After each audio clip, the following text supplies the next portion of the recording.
Hello guys, 1503 से 1506 का समय एक ऐसा समय था, एक ऐसा रहस्यमय पीरियड, एक ऐसी रहस्यमय शताब्दी थी जब एक मिस्टीरियस, एक ऐसी रहस्यमय पेंटिंग बनाई गई जो विश्व की सबसे महंगी पेंटिंग और सबसे देखी जाने वाली, लिखी जाने वाली और एक इतनी ज़्यादा खूबसूरत पेंटिंग बनाई गई जो जिसकी चर्चा विश्व के लोग आज भी करते हैं गाइज, और जिसकी कीमत का अंदाज़ा आज भी नहीं लगाया जा सकता। एक ऐसे महान कलाकार ने एक ऐसी महान पेंटिंग का और एक ऐसी महान चित्र का चित्रण करा जिसको देखकर आज भी लोग हैरान हो जाते हैं कि आखिर ऐसी पेंटिंग कैसे बनाई जा सकती है। तो गाइज आज की इस वीडियो में हम बताएंगे दुनिया की सबसे ज़्यादा देखी जाने वाली, लिखी जाने वाली और दुनिया की सबसे ज़्यादा मशहूर पेंटिंग, और जिसका नाम है Mona Lisa.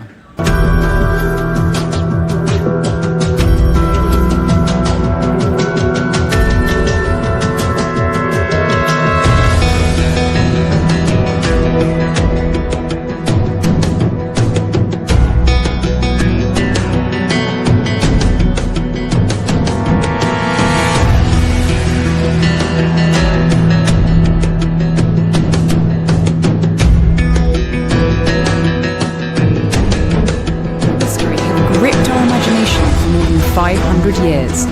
But could Mona Lisa finally be giving up some? इसे बनाया था लियोनार्डो दा विंची ने। पेंटिंग के बारे में यकीनन आप सबने कभी न कभी सुना है। तो आप अपनी स्क्रीन पर देख रहे हैं, अपने आप में ही कुछ ऐसे राज दबाए हुए बैठे हैं कि जो भी इसे देखता है वो इसकी मायावी दुनिया में कहीं खो सा जाता है।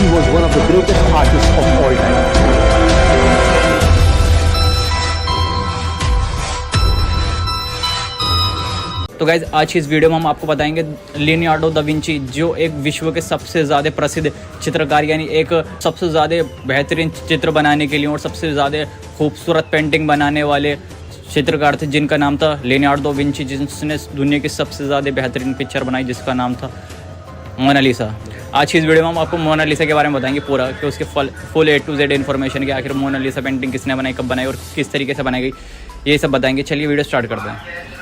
तो गाइस हम आपको मोनालिसा की कुछ डिटेल्स बता देते हैं कि मोनालिसा लियोनार्डो दा विंची के द्वारा कृत यानी कि लिखी गई एक विश्व प्रसिद्ध चित्र है।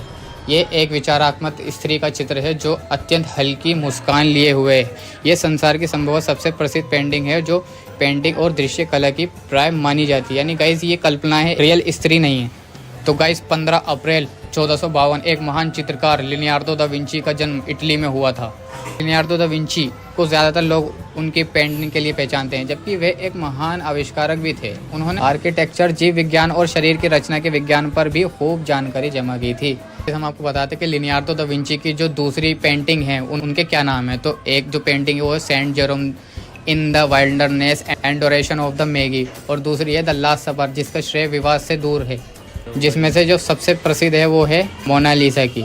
तो गाइस हम आपको मोनालिसा की पेंटिंग के बारे में कुछ डिटेल्स में बातें बताते हैं, जैसे कि ये चित्र 30 इंच से थोड़ा अधिक लंबा और लगभग 21 इंच चौड़ा है, जिसे महीने दाने वाले सफ़ेद किनार पर चित्रित किया गया है। दा विंची के समय के इतालवी चित्रकारों की पसंदीदा लकड़ी, जिसके पीछे आधिकारिक लोवर मुहर लगी हुई है। यह चित्र किसी समय आज की तुलना में अधिक चमकीला रंग का था। बनकर और ये बोलो। तो गाइस हम आपको ये बताया था कि मोनालिसा की कुछ खास विशेषताएं, कि किस तरीके से पेंटिंग को चित्रित किया गया था और वो इतनी मशहूर क्यों है। तो जालीदार घूंघट, मोनालिसा के बाल, उसकी त्वचा की चमक सभी पारदर्शी रंग की परतों पे बनाई गई थी, जिनमें से प्रत्येक के केवल कुछ अणु मोटे हैं, जिससे महिला का चेहरा चमकता हुआ दिखाई देता है और पेंटिंग को एक अलौकिक, लगभग जादुई गुणवत्ता प्रदान करता है। तो गाइस हम आपको ये बताया था कि जो मोनालिसा में जो मोनालिसा की पेंटिंग है जिसमें वो महिला है, वो किसको देख के बनाई गई है। तो गाइस वो बनाई गई है फ्रांसिस्को देल जियोकोंडो की पत्नी लीजा गेरार्दिनी को देखकर बनाई गई है। ये तस्वीर फ्लोरेंस के एक गुमनाम से व्यापारी की है। तो गाइस हम आपको ये बताया था कि मोनालिसा की जो पेंटिंग में स्त्री है वो कोई रियल स्त्री नहीं है, वो सिर्फ लियोनार्डो दा विंची की एक काल्पनिक सोच है, यानी कि उसकी एक सोच है, वो इस तरह की कोई महिला एग्जिस्ट नहीं करती थी। गाइस हम आपको ये बताया था कि मोनालिसा की पेंटिंग की क्या खासियत है, और मोनालिसा की पेंटिंग को 500 साल पहले मशहूर पेंटर लियोनार्डो दा विंची ने बनाया था, जिसको लगभग 4 साल टोटल उसको बनने में लग गए थे और उसको पेंट करने में लगे थे। गाइस 16 साल उसको पेंट करने में लगे थे। तो गाइस हम आपको बताए थे कि मोनालिसा की जो पेंटिंग है वो कहाँ बनाई गई थी और किसके लिए बनाई गई थी। तो ये चित्र फ्लोरेंस में चित्र किया गया था, और हालांकि ऐसा लगता है कि ये लियोनार्डो इसे बनाने वाले व्यक्ति को देने के बजाय इसे फ्रांस ले गए, यानी कि इन्होंने जो बनाई थी ये अपने लिए ये खुद लेके चले गए। समकालीन जीवनी लेखक जियोर्जो वसारी के अनुसार कलाकार 4 वर्षों तक चित्र पर विचार करता रहा और इसे अधूरा ही छोड़ दिया गया।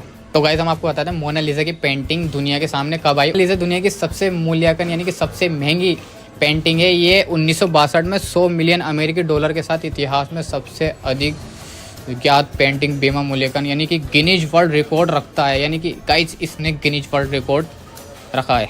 तो गाइस 1962 के बाद ये इतालवी कलाकार लियोनार्डो दा विंची द्वारा बनाई गई आधी लंबाई की चित्रकारी है। मोनालिसा इतालवी पुनर्जागरण से संबंधित एक चित्रकारी है। इसे दुनिया में सबसे प्रसिद्ध, सबसे अधिक देखी जाने वाली, सबसे अधिक लिखी जाने वाली, सबसे अधिक प्रदर्शन की जाने वाली कला की सबसे पैरोडी वाली कृति के रूप में वर्णित किया गया है। गाइस अब हम आपको बता देते हैं कि आखिर मोनालिसा की पेंटिंग की जो 2023 के हिसाब से जो कीमत है वो $1 बिलियन है। गाइस 1 बिलियन यानी $1 अरब है। और गाइस अब हम आपको बता देते हैं कि ये इतने मशहूर और इतने ज़्यादा फेमस होने का इसका कारण क्या है और ये क्यों किस वजह से ये सबसे ज़्यादा दुनिया में प्रसिद्ध है। और गाइस इसका जो रहस्य वो हम आपको बता देते हैं कि इसका जो रहस्य है वो है इसकी रहस्यमयी मुस्कान। तो गाइस इसकी जो रहस्यमयी मुस्कान है वो चाहे आप इधर से देखें या उधर से देखें आपको ये हमेशा मुस्कुराती हुई दिखेगी और इसकी रहस्यमयी आंखें। गाइस अगर आप दाएं जाएंगे जब भी आपको ऐसा लगेगा ये आपको देख रही है, अगर बाएं जाएंगे जब भी आपको ऐसा ही लगेगा ये आपको देख रही है। और गाइस इसकी एक मेन चीज़ ये भी जो इतनी ज़्यादा इसको खूबसूरत बनाती है, यानी 500 साल पुराने होने के बाद भी ये इतनी ज़्यादा खूबसूरत इस वजह से क्योंकि जब इसको बनाया गया तो इस पर जो बनाने के बाद इस पर लगाया गया था तेल वाले पेंट इस्तेमाल करे गए थे, जिसकी वजह से इसमें आज भी वही पुरानी वाली चमक है जो इसके बनाने के टाइम पे थी। और गाइस जो इसकी जो रचयिता हैं वो लियोनार्डो दा विंची जो विश्व के सबसे ज़्यादा प्रसिद्ध चित्रकारों में से एक हैं। गाइस हमने अपनी इस वीडियो में आपको बता दिया कि जो मोनालिसा है वो कोई स्त्री नहीं, उनकी एक कल्पना थी। उनकी कल्पना से ही उन्होंने अपनी ऐसे एक विचित्र पेंटिंग बनाई जिसकी वजह से वो विश्व में सबसे ज़्यादा प्रसिद्ध, सबसे ज़्यादा लिखे जाने वाली और सबसे ज़्यादा बताए जाने वाली पेंटिंग में और सबसे ज़्यादा बड़े कलाकार के रूप में उभरे। गाइस आशा करते हैं आपको हमारी इस वीडियो से कुछ भी जानने को मिला, सीखने को मिला। और अगर आपको थोड़ी बहुत भी नॉलेज बढ़ी हो तो वीडियो को लाइक करें, चैनल को सब्सक्राइब करें। मिलते हैं किसी नेक्स्ट वीडियो में किसी नए टॉपिक पे। जब तक के लिए बाय बाय, टाटा।